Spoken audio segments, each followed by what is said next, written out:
Imagine an army made not of soldiers, but of artists, actors, and illusionists. Their mission? To deceive, to mislead, and to vanish without a trace. This is the little-known story of the Ghost Army of World War II, a top-secret unit that tricked Hitler's forces using little more than inflatable tanks, fake radio signals, and the power of imagination. In 1944, the Allies needed every advantage they could get in the fight against Nazi Germany. Enter the 23rd Headquarters Special Troops, also known as the Ghost Army. This unique 1,100-man unit wasn't comprised of ordinary soldiers.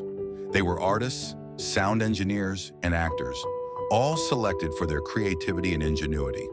Their mission was simple in theory, but complex in execution. Fool the enemy.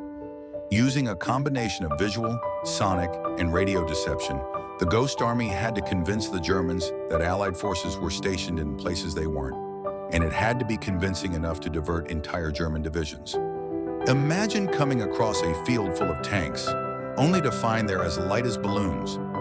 This was the Ghost Army's primary weapon: inflatable tanks, artillery, and even entire aircraft. At a glance, these rubber decoys looked like the real thing, but up close, they were anything but. And it wasn't just tanks. The unit had sound engineers who recorded the sounds of troops moving, tanks rolling, and construction noise. These sounds were then blasted from speakers mounted on trucks, creating an audio illusion that could be heard from miles away. A small team of radio operators added to the deception by transmitting fake messages and creating the illusion of entire regiments communicating over the airwaves. One of their most famous operations took place just after D-Day. Codenamed Operation Elephant, the Ghost Army was tasked with convincing the Germans that General Patton's Third Army was preparing to cross the Rhine River, hundreds of miles from its actual location.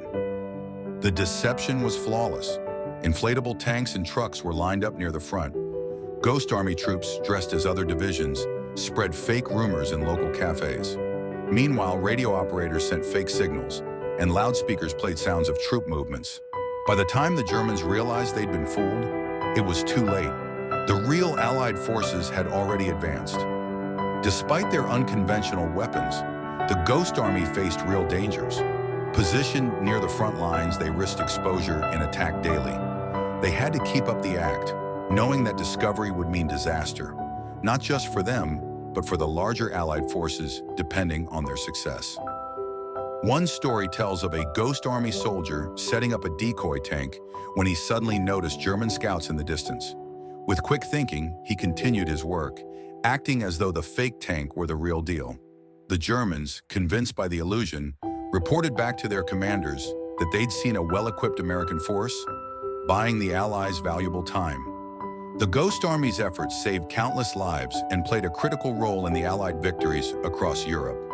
Their operations were so successful that they were kept classified for over 40 years. These unsung heroes finally received recognition for their bravery and creativity in the face of danger. Today, their story reminds us that sometimes the greatest weapons aren't those of brute force, but of imagination and wit. In a war defined by violence, the Ghost Army fought with illusion, proving that sometimes the power to trick and deceive can be just as powerful as the strongest weapon. So the next time you hear a story that seems too incredible to be true, remember the Ghost Army, the masters of deception who turned the tide of World War II with a few rubber tanks and a lot of courage.